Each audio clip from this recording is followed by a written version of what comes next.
So I've got my hands on the Fuji X100VI, and I've used the X100V for years now for portraits and travel and things like that. So in this video, I want to cut through the hype a little bit and see if the X100VI is really worth it over the 5. We'll compare things like resolution, colors, croppability, and a little bit of video too. And not only that, but I'm going to give you the raw file so you can see for yourself and you don't have to take my word for it. And I'm at the airport because I said to my wife that if she helps me compare these cameras, then she can choose where we do it. And where did you choose? Paris. So we're going to Paris.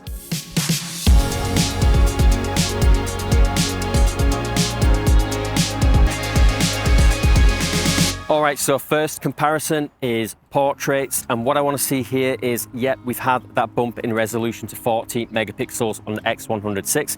But it is the same lens from the X100V, so can that older lens handle shooting wide open on this new high megapixel sensor?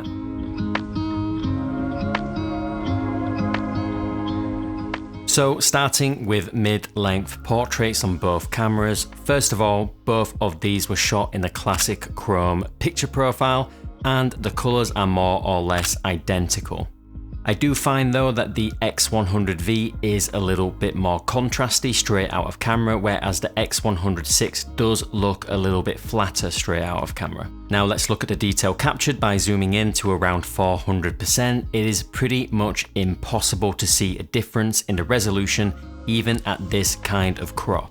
Now, one thing I noticed straight away on the X100VI is it still has that busy, nervous looking bokeh that really bothered me on the X100V. Out of focus areas can look almost like there's a bit of motion blur, even though there isn't, so bokeh is just not the smoothest. So that has to be down to the lens itself, since you don't get this kind of behavior on, say, the Fuji X-T5. But anyway, moving on, maybe on a closer up head and shoulders portrait, we might see that 40 megapixel sensor start to shine. Now both cameras do a great job at rendering skin, eye and hair details. All those finer details are captured with great clarity. And at this point, zooming into something crazy like say 300%, like here, I do think that you can see that particularly in the eyes, they are rendered a little bit clearer on the X100VI. And zooming in further to, again, an absurdly unrealistic degree on the eye at this point, again, I think you can see that the X100VI is rendering a bit more detail in the iris, but yeah, you seriously have to look very hard to see any meaningful difference. So as you can see, the 23mm lens on the X100VI can more than keep up with that 40 megapixel sensor. So generally, rest assured, if you already own the X100V and portraits are your thing, don't be rushing out and buying the X100VI and expecting that bump in resolution to 40 megapixels to blow you away, because it won't. One thing, however, the X100VI does have over the X100V in the portrait department is a new film simulation called Reala Ace, and it might just be my new favorite picture profile. It's just beautiful on portraits and travel shots like this. It gives a really natural yet pleasing golden look to your shots. This is of course something that is purely software based, so in theory Fujifilm could still give this film simulation to X100V owners through a firmware update, but I think that's pretty unlikely. All right, now let's take a look at just how much more croppability you get from this 40 megapixel sensor on the X100VI. So we'll compare details rendered on both cameras, not only at the native 23mm focal length, but also at each crop straight out of camera using the digital teleconverter. So that'll be 50mm and 70mm straight out of camera too. Now let's start with a shot at 23mm, step down to f5.6, which should take the lens performance out of the equation, and we'll see if on something as detailed as the Eiffel Tower, can we see a difference between these two sensors. And side by side, again, we see a contrastier image out of the X100V, and again, a flatter image from the X100VI. And zooming in significantly on the tower, in the particularly detailed areas, you can see lines are rendered a little more clean and clearly on the X100VI. But again, the amount I've had to crop in just to see this small difference is extreme. So let's move on now and check out a straight out of camera 50mm equivalent crop using the digital teleconverter, which is essentially a digital in camera crop. And we can see more of a difference now with a cleaner, clearer line by far on the X100VI. However, it's worth noting that these straight out of camera crops are handled quite differently by each of these cameras. For example, the X100V will upscale these cropped JPEGs to 26 megapixels, so no matter which crop you shoot in camera, you'll get that same resolution and same 26 megapixel file. Whereas on the X100VI, if you shoot in a 50mm crop, you get around a 20 megapixel file, and at the 70mm crop, you get a 10 megapixel file, and you are left to do the upscaling yourself if you want to. And I much prefer this way of processing these straight out of camera JPEG crops. And for these shots, I'll include both the RAW file and the JPEG file so you can see for yourself the difference in how the X100V and the X100VI handles these straight out of camera JPEGs. But now let's look at a 70mm crop, this time from the RAW file, to take away the impact that any difference in camera processing may be making to these files. And doing this improves the results of the X100V, where at the most extreme built-in crop at 70mm, I see just as usable of a result from the X100V, which keeps up very nicely with the X100VI. If I really nitpick, then yeah, maybe Rachel's hair is a little cleaner and clearer on the X100VI, but I really think it's worth bearing in mind that probably 95% of people that own and use a camera like this X100V, including me, are just posting their images to social media like Instagram. So as a little test for me, I took both of these 70mm crop images and posted them over on my Instagram to see if I and any of you guys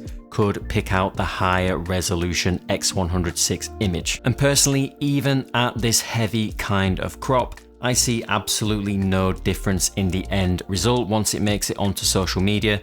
So for me and my workflow and use case, that bump in resolution doesn't really make much of a difference at all. But I'll drop a link to that Instagram post in the description so you can take a look for yourself and maybe you can tell the difference. But as a final note on resolution, if your images tend to just end up on social media, then I don't think you need to worry too much about going with the higher megapixel option.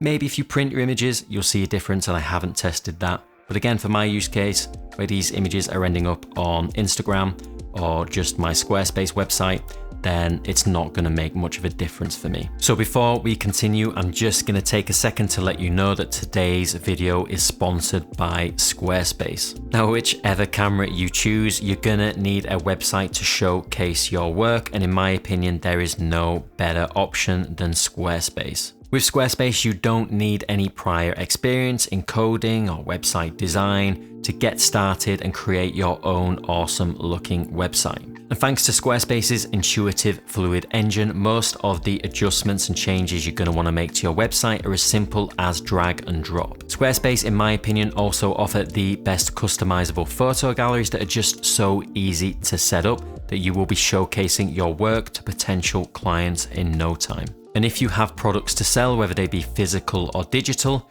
then Squarespace gives you all the tools you need to create your own shopfront quickly and easily. So if you're ready to dive in and start creating your own perfect website, then head on over to squarespace.com/JamesReader and use the code JamesReader to get 10% off your first purchase of a website or domain. All right, let's get on with the rest of the comparison. But now an area where the X100VI has a pretty clear advantage over the X100V is that the addition of IBIS really allows for longer handheld exposures. I could pretty consistently get 1 second exposures handheld on the X100VI compared to the X100V, where I simply couldn't do this without a tripod. So in some scenarios, in low light conditions, that can really allow you to keep that ISO down. Now, the best I could do on the X100V was 1/15 of a second, and even then it was very inconsistently. And although the IBIS won't help a ton for shooting people on the X100VI,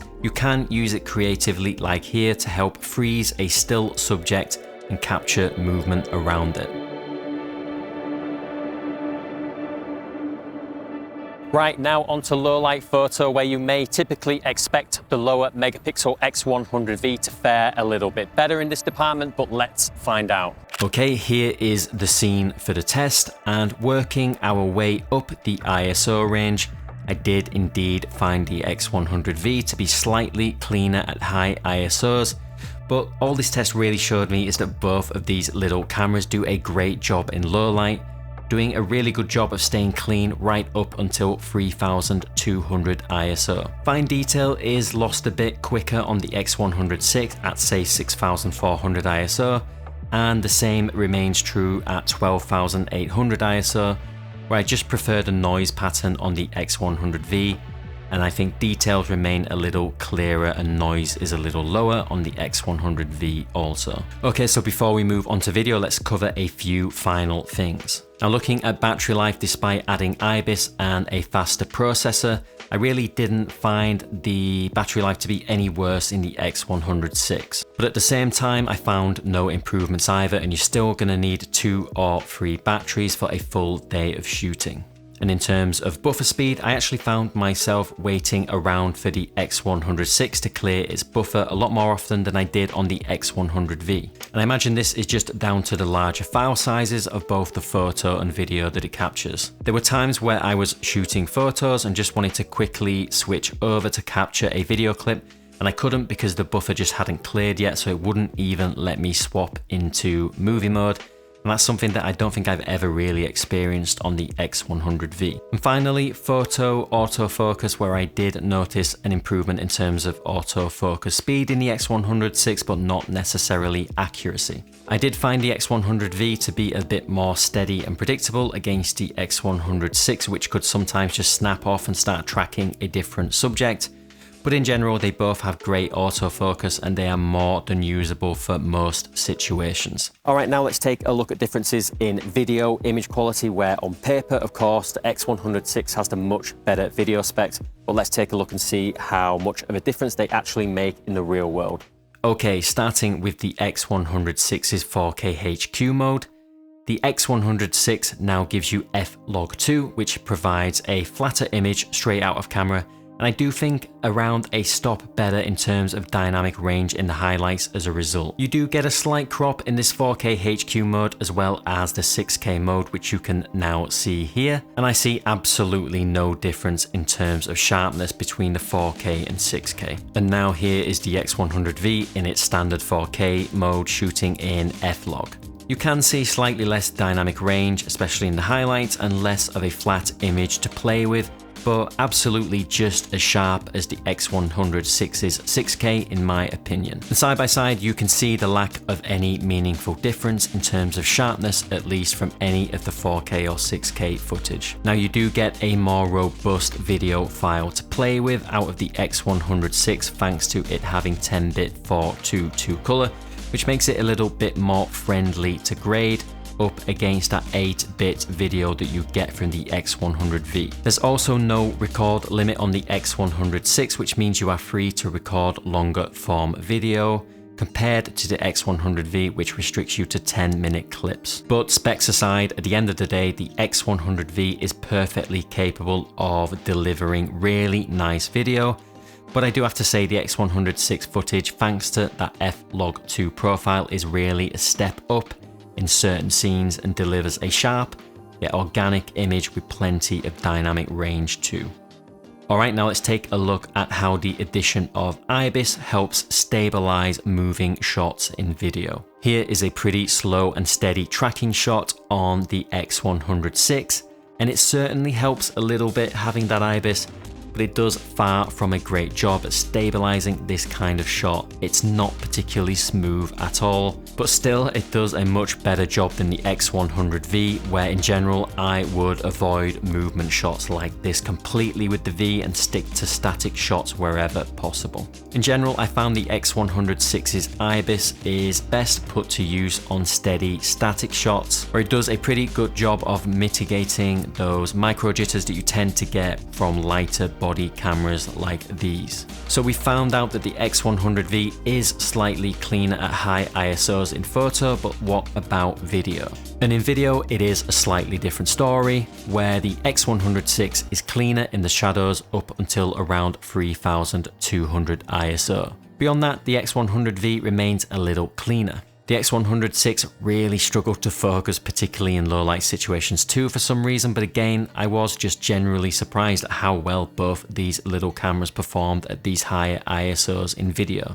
Right up to 6400 ISO, you have a pretty usable image in my opinion. Alright, now onto handling, where to be honest there are more similarities than differences. The dials, the LCD screen, and all of the buttons are pretty much exactly the same between these two cameras. The X100VI is a little bit thicker and has a slightly bigger grip, but nothing that makes much of a difference in the real world.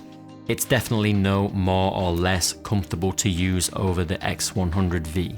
The X100VI is a little bit heavier thanks to the addition of IBIS, and I'm going to go against the grain here and say that it is noticeable. When you hold it one-handed like this, it kind of pulls down a little bit more here, so it just feels a little bit heavier in the hands. But to be honest, after using them both side by side for that full weekend, I could not tell the difference in actual real world use. It's only when I sit and really hold them and think about it that I can notice that difference. But ultimately, both of these cameras are small, light, comfortable and fun to use at the end of the day, with tactile dials and great build quality. Alright, so that is the end of my comparison, and as I said earlier, there'll be a link in the description to a Dropbox that contains the raw photos, the JPEGs and the video files from this comparison, so you can download them and make your own judgments. And my conclusion for photo, if you already own the X100V, is that it is really hard to justify the upgrade to the X100VI. Yes, the IBIS is handy and I do like the new film simulation, but it's important to remember that the X100V has the look and the Fujifilm colors that we all love, and that has ultimately built the foundation for all of the hype behind the X100VI, which has led to it being one of the most pre-ordered cameras ever. And even down to the image quality, the X100V keeps right up with the X100VI. So my advice would be, if you own the X100V and you use it mainly for photo and those photos end up on social media, then don't upgrade to the X100VI. If you don't have either of these cameras and you really want one, then I would say pre-order the X100VI, because I think that's the more sensible option over paying the largely inflated prices of the X100V on the used market right now. And finally, if this is going to be your main A camera for both photo and video, then I would say go for the Fujifilm X100VI, because I really love the footage coming out of that camera. But let me know what you think, especially if you've downloaded the raw files. Do you think the X100VI lives up to the hype? Is it worth the upgrade, and is it worth pre-ordering? If you liked the video, then please like and subscribe. I've got a lot more X100VI content on the way. So if you've got any questions about the camera, leave them down below and I'll do my best to answer. Thanks as always for watching, and I'll see you guys in the next video.